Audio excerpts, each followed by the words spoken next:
Good morning, beautiful being. It's so good to be with you out here today.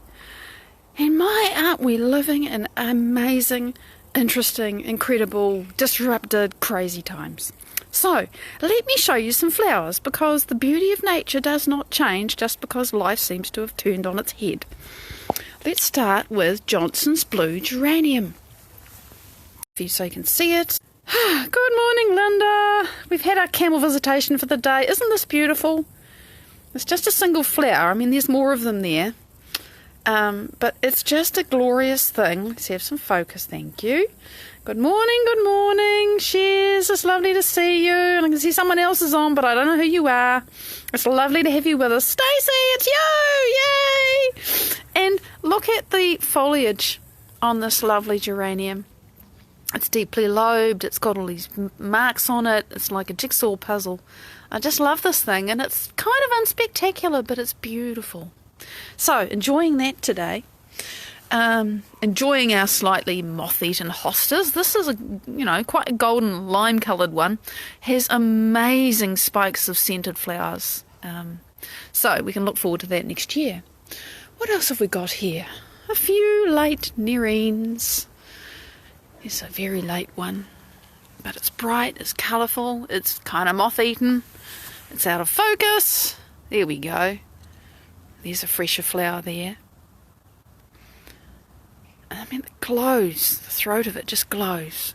And look at this beautiful grass, of which I'm so fond. It's so delicate. And, here's the day.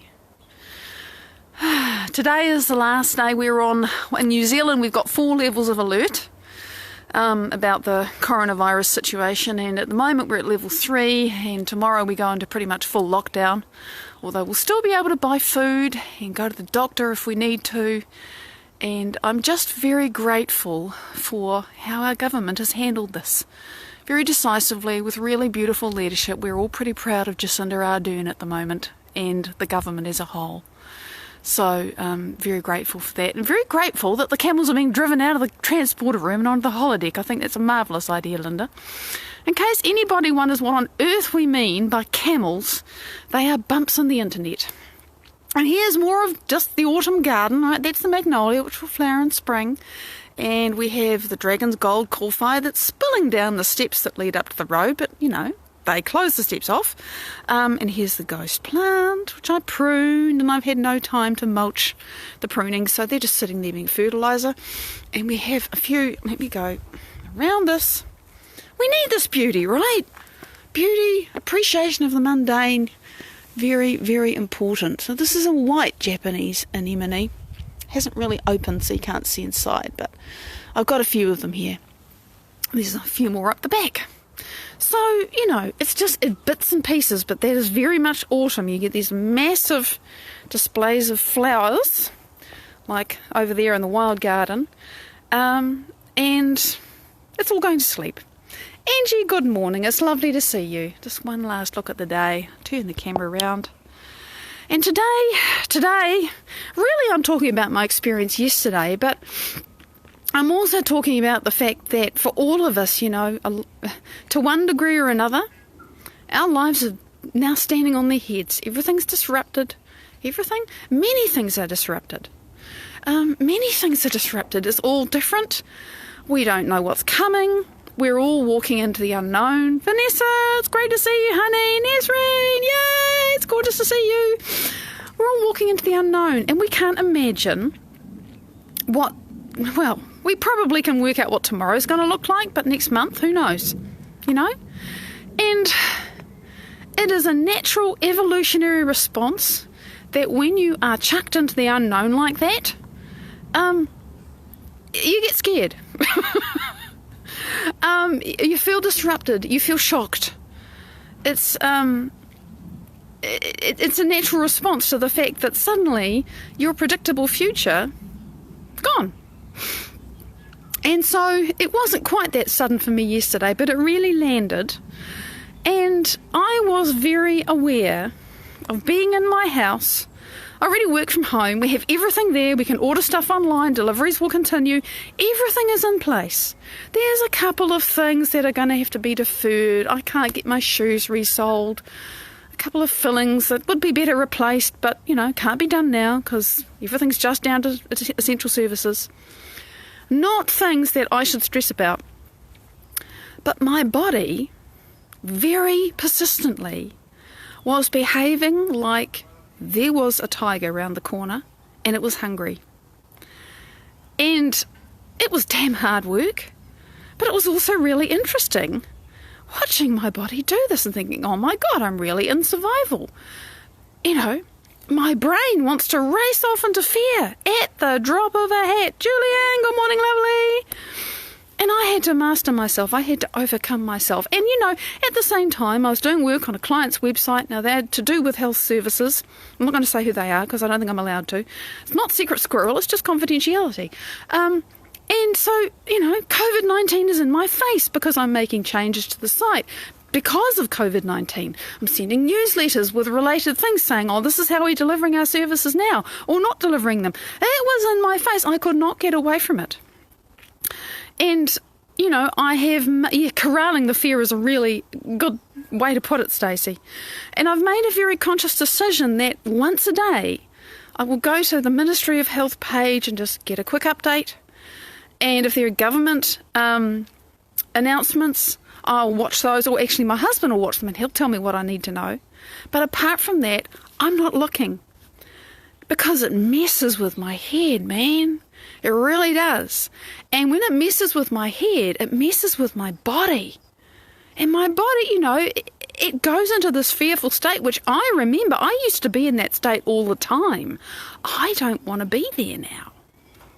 But the point being that our bodies get chemically conditioned, not just to being accustomed to the rush of fear that you think, oh God, my life's changed.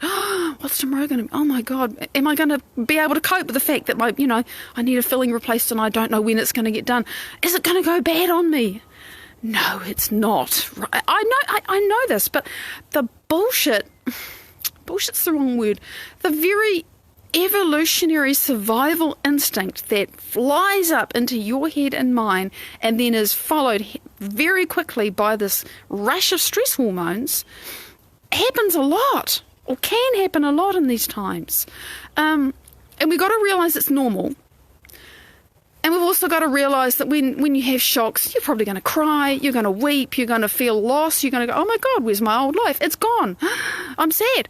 I get teary. I cry. But I move through it, and the point is not to get stuck in it, and also to realise that those stress hormones, they condition your body to more stress, and you can be in this weird situation where you're thinking the fearful thought and then you're feeling the feeling. And if you do that for long enough, and trust me, I had done this for long enough, that your body is conditioned for that, and it looks for any excuse to do it again, like an addict. Tracy, it's great to see you. And I was experiencing my body as an addict yesterday. It was rugged. But I knew what was going on, and that was a vast improvement on how it used to be. And I think I talked about it yesterday morning, but yesterday morning was mild. The announcement came at, I don't know, sometime during lunch hour. Okay, we're going from level 2 to level 4. So I observed my body as an addict.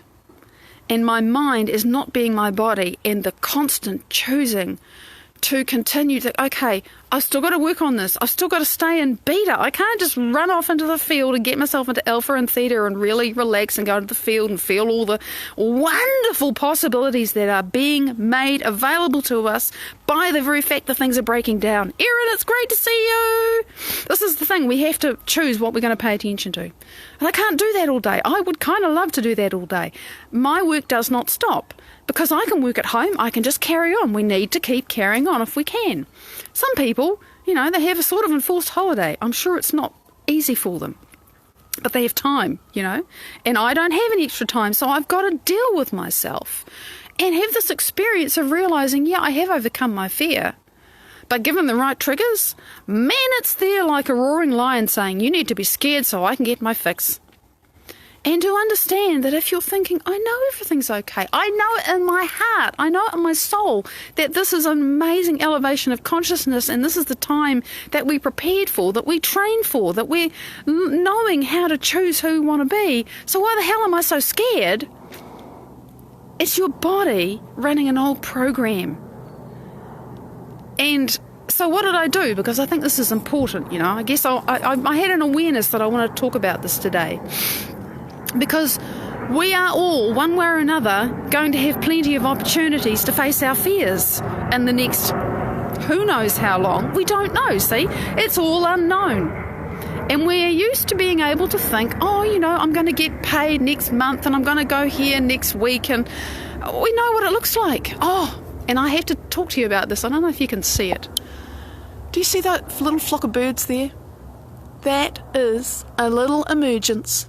Just a few starlings flying. They, if you get enough of them, they make those huge murmurations. And when I was walking up the road to the top of the hill to take the photograph, I saw just a few of them. And I had this feeling in my mind, my heart, saying, now will you take this as I looked at it and I thought, emergence, And the thought was, will you take this as a sign from me, the divine observer, that I'm endorsing who you're being. And there's emergence. There's newness coming. There's togetherness. There's flow. There's leading from the ground up. And I looked and I watched them a little bit, and the next time I looked, they were gone. I come back. Mateo, it's great to see you. Debbie, it's lovely to see you. So it was kind of like the divine observer saying to me, look, there's breakdown. Yeah, there is. And I have my response to it, okay? I have my response, and I keep choosing. But we've got to look for the spring. I talked about it yesterday. We're in autumn. We're going into winter. And consciousness. However it turns out, there is a falling away of the old which always ushers in the new. And our opportunity is to get clear about what that newness looks like. And for me, I realised, thinking about that this morning in my meditation, feeling into that, creating into that, I realised that for me, creating the newness is not about how it's going to look in 6 months. It's actually about who I'm going to be today. Let me just create myself today. Choose how I'm going to be today and do my best to inhabit that now. Because tomorrow's unpredictable. I don't know who I'm going to need to be tomorrow, who I'm going to be able to be tomorrow. But today, let me choose. Let me be the best version of myself. Let me elevate my emotions. Oh, please. God, it felt so hard. It felt so hard to say, I'm going to choose. I'm going to choose. And I rave about this one. I'm going to keep raving about this. And maybe we should do this now because it's so healing and it's so helpful. She's checking the clock. So if you put your awareness in your heart, and you can put your hand over your heart and just apply a little pressure or give it a bit of a rub just to get your physical awareness there, and then kind of sync your awareness, your sensing, kind of in behind your breastbone to where your heart is, your heart centre. It's an energetic centre. It's got a plexus of neurons relating to it and hormones and everything. It's got a mind of its own. So put your attention in your heart, not so much the beating thing, but in the heart centre. And close your eyes if you wish. I'm just going to stand here and be a talking head. But, if you like, close your eyes. I can feel that from here. Thank you for participating. You see, we do this together and we create a unified field. So put your awareness there. And now, you've probably heard me say this many times, breathe in and out of your heart. It feels back to front, right? But breathe in through your heart and out. And if you can, just slow your breath a little bit. Because when we're stressed, we breathe fast and we breathe shallowly. If you slow it down, that has physical effects. You actually get a bit more carbon dioxide in your blood, and that is calming, okay? Too much breathing, hyperventilation, too much oxygen, you go into stress mode. So slowing your breath, lengthening your breath, really helpful. Still breathing in and out, right? So you're imagining that your breath is coming in and out of your heart. Just play with that. Now, and some of you will be familiar with this, but some of you won't. So try this. Imagine that you are breathing in light. of whatever colour or multicolours that you like. Imagine you're breathing in a flower. Imagine you're breathing in sunshine. I did that overnight. I woke up and all I could do was work with my energy centres and my energy, because I was just not able to go back to sleep like I normally can. And I got myself coherent, and then I started breathing sunshine, and that was just lovely. How about breathing in and out blue sky? You see, it's calming. It's calming. And now, whatever it is that you are breathing in and out, how about breathing it in and out all around you? So that whatever you're breathing in is coming now not just from in front of you, but from beside you and behind you, and from behind your left shoulder and behind your right shoulder and in front of your right shoulder and in front of your left shoulder. It's all around. It's like there is a company of beings, or the sky is a wraparound blue, or there's sun from all around you, or there are flowers all around you, and you breathe them in like a tide, and you breathe them out like a tide. And as you breathe them out, you can imagine that your breath and that flow is going further out from you than what you just breathed in. And this is a cheat's way of going very gently to an open focus. So you imagine, you follow your breath with your awareness out all around you. And you just keep on breathing it in like a tide, like a pulse, and then breathing out like a tide, like a pulse, slowly, gently. And you feel your body calm. And eventually your brain will calm too. It takes some practice. But you see, we can do this. We can. We have this ability to self-regulate. This is you self-regulating. It's beautiful. I can feel it from here. And you can play with just gently expanding your awareness so that you open your focus and your heart is still your awareness, but maybe the space of your heart becomes as big as the room you're sitting in. Play with that. You see, you can be creative with this. Your heart is as big as the room you're sitting in or standing in or wherever you are. Maybe it's even bigger than the building you're in. You see, you can play. You can create. You can paint in the bits that you're missing. You think, I'm looking in front of myself and to the left. I can kind of see, feel, sense that. I can see, feel, sense, hear, taste, smell what's on my right, on my left. But what about behind me? What's underneath me? Charlotte, gorgeous, it's great to see you. We're just playing with heart coherence because that just seems the most useful thing that we can do together today. Because in this time of reactivity, being able to self-regulate is key. It's essential. Because you and I, we're going to react. Everybody reacts. That's okay. It's going to happen. It's important, I think. It's certainly normal. But the most important thing is not to keep on reacting, not to get stuck in the emotions. And this is a simple way that you can do. And I can feel it from here. It's just, we all calm down, right?